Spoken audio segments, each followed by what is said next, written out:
Hello and welcome to lesson 2 of our lucid dreaming module. So the next phase is the diary. So we have this intent, we have this reason, and now we need to remember. So if we don't have intent, we go nowhere. The second phase, if we don't remember our dreams, we go nowhere. So we're layering these sort of fundamentals on top of each other. The diary is key. If you don't have a diary, you will not become a regular lucid dreamer. You might be a once a monther, you might be a once a weeker. If you want to move to possibilities of nightly or multiple times per week or multiple times per night, it is the key thing to have. You will not get to that point. It just will not create the stability in your memory to do this.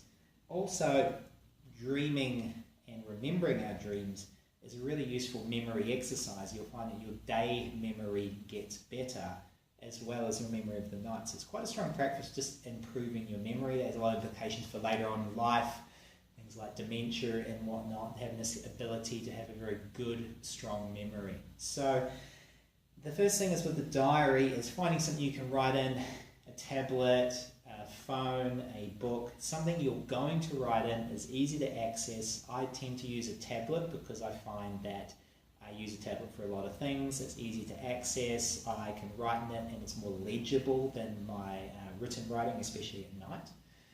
And just anything that comes up. So at the start it might be, I remember being in a field, or I remember being with my friends, or I remember my dog, or I remember going to the beach.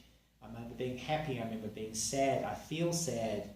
It might be more physical as opposed to a visual memory. Now, as you get better at this, it's like unraveling a rope. It just gets more and more and more detailed until you'll have a very long, complex story come out.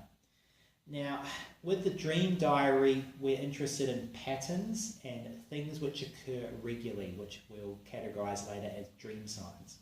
So the first thing we want to do is be aware of patterns. So to be aware of those patterns, we're going to have to remember what happens. So when you wake up at any stage at night, be it you might go to the bathroom or you might wake up in the morning if you sleep the night through, just lie there for a moment, don't move your body, and try and remember where you have been.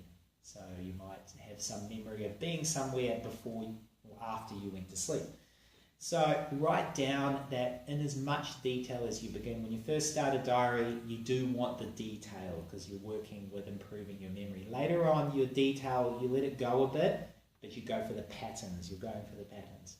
But at this first phase, we want detail. We want to really create a database that we can look back on in a couple of weeks and see those patterns, and then it will allow us to move into the next phase, which will induce regular lucidity. Now, even just the statement of intent and the diary together, you may have a spontaneous lucid dream. So this is a really amazing thing. If this happens, you should be really happy. It's a very good sign in the sense of maybe the potential and the speed that this could move at. But if you don't, again, don't beat yourself up.